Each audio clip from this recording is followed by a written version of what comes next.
నేను మాట్లాడతాను.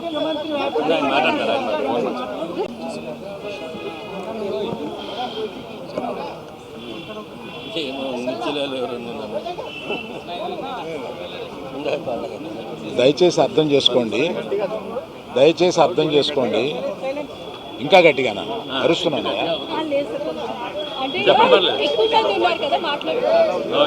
వినపడుతుందండి, వినపడుతుందా?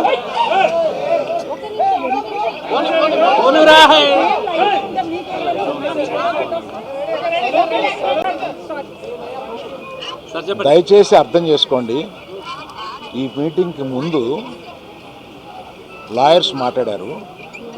మీరు క్వశ్చన్ అండ్ ఆన్సర్స్ అడిగినప్పుడు వారు అడిగే ప్రశ్నలకి మీరు చెప్పే సమాధానంలో ఏదైనా లీగల్ ప్రాబ్లం రావడానికి అన్ని అవకాశాలు ఉన్నాయి. దయచేసి మీరు మాట్లాడాలనుకుంది ఏంటో వారు చెప్పారు, ఆ మాట్లాడాలనుకుంది మాత్రమే మాట్లాడండి అని అన్నారు. ఇది మీ క్వశ్చన్స్ జాడ్జ్ చేయడానికి కాదు, దయచేసి అర్థం చేసుకోండి. It is an insistence from the lawyers not to answer the questions, not to take the questions, not to take the questions. ఏమండి, part of the system. Just one clarity, Arvind garu, about no, let me, I wanted to tell something. Let me complete.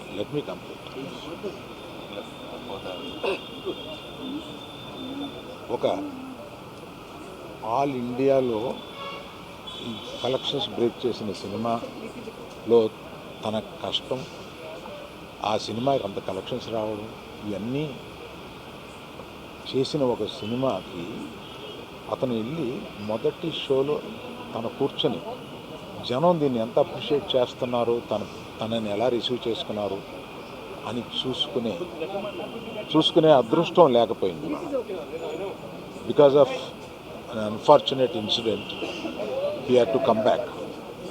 ఆ తర్వాత ఒక తండ్రిగా నాకు ఇంత పెద్ద cinema తీసిన అతను లాస్ట్ 2 వీక్స్గా ఈ గార్డెన్లో మూల కూర్చొని ఉంటున్నాడు. రోజు ఆ పైన ఉంటున్నాడు, లేకపోతే ఇక్కడ ఉంటున్నాడు. నేను ఒకసారి ఈ గార్డెన్ దగ్గరికి వచ్చి, ఏంటయ్యా ఇట్లా ఉంటావు నువ్వు, వెళ్ళి ఫ్రెండ్స్ దగ్గరికన్నా వెళ్ళు, లేకపోతే ఏదైనా ఊరన్నా వెళ్ళు, ఏదైనా బ్రేక్ తీసుకో, ఇందులోనే ఉండి నువ్వు ఇట్లాగ మరోజుగా ఇలా కూర్చుని ఉంటావు, దేశం అంతా నీ సినిమాని సెలబ్రేట్ చేసుకుంటుంటే నువ్వు ఇట్లా కూర్చుని ఉంటావు అంటే, సో అన్ఫార్చునేట్ ఇన్సిడెంట్ కరెక్ట్గా ఇప్పుడు జరిగింది. We don't know why, but the nature did it like that, let me take it, తర్వాత ఎప్పుడైనా వెళ్తాలే అని ఢిల్లీలో సెలబ్రేట్ చేస్తామని, బీహార్లో సెలబ్రేట్ చేస్తామని, బాంబేకి ఒక ప్లస్ మీట్కి రమ్మని, ఇట్లా రకరకాల సెలబ్రేట్ ఇవన్నీ వస్తున్నా కూడా it is not the time. It is ఒక ఫ్యామిలీ, అందులో తన అభిమానుల ఫ్యామిలీలా అయిపోయినందువల్ల అతన్ని చూస్తుంటే నాకే కడుపు తరుపుకుంటుంది. ఎందుకంటే మీరు కూడా ఒకటి అర్థం చేసుకోండి, 22 సంవత్సరాలు తను కష్టపడి ఈ పేరు సంపాదించుకున్నాడు. ఇది ఒక రోజుతో వచ్చింది కాదు, ఒక సినిమాతో వచ్చింది కాదు, ఒక ప్రెస్ మీట్తో వచ్చింది కాదు, ఒక ఇన్సిడెంట్తో వచ్చింది కాదు. ఇది క్రమక్రమంగా అతను బిల్డప్ చేసుకున్నాడు. ఆ బిల్డప్ చేసుకోవడం కాదు, 3 జనరేషన్స్ నుంచి వస్తుంది.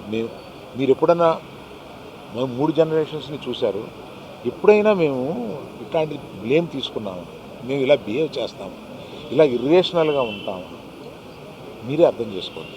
ఎందుకంటే మేము ఎటువంటి మనుషులు అనేది పబ్లిక్కి మీకు తెలుసు, మీరు చూస్తున్నారు, మమ్మల్ని అందరినీ చూస్తున్నారు. మేము మీ కళ్ళ నుంచి ఎవరూ తప్పించుకోలేము. అటువంటిది ఇటువంటి ఒక ఫాల్స్ ఇన్ఫర్మేషన్ తోటి ఒకరు మాట్లాడుతుంటే అది బాధేసింది వాళ్ళు చూస్తే.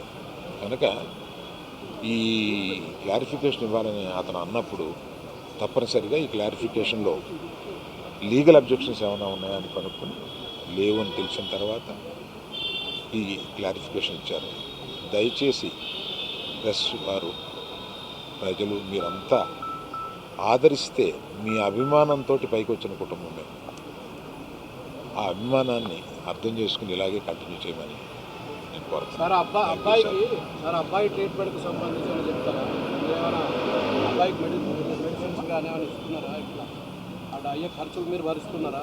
గవర్నమెంట్ భరిస్తుందా? ఏం జరుగుతుంది? సార్ అయితే దానికి కంటిన్యూ చెక్ అనౌన్స్ చేసిన వెంటనే మంత్రి వెళ్ళి ఇచ్చేసాడు. ఇప్పటికి 20 రోజులు అవుతున్నా కూడా అల్లు అర్జున్ గారు ఇంకా ఇవ్వలేదు. దీని వెనక కారణం ఏంటంటారు? నేను అవన్నీ చెప్పడానికి రాలేదు. వ్యక్తిగతంగా నా బాధ ఏదో మాత్రమే చెప్పడానికి వచ్చాను. అవన్నీ ఇంకో ఇన్సిడెంట్లో చెప్తాను. ఎందుకంటే ఇందాక అర్జున్ చెప్పబోయి కూడా అర్జున్ ఒక అమౌంటు, నా నవీన్ మైత్రి వాళ్ళు ఒక అమౌంటు, డైరెక్టర్ గారు ఒక అమౌంట్, ఇదంతా పెట్టి ఒక ట్రస్ట్ చేద్దాము ఇది అని ఏదో అనుకున్నాను. దాన్ని ఇప్పుడు చెప్పి నేను ఆ విషయాన్ని డైల్యూట్ చేయడం, దాన్ని ఇంకొకసారి వచ్చి వివరంగా వాళ్ళు మైత్రి ఈయన అందరూ కూర్చొని దీన్ని ఎలా చేయబోతున్నాం, ఎంత సపోర్టివ్గా ఉండబోతున్నాం అనేది తప్పనిసరిగా మీకు చెప్తాను. అయితే అరవింద్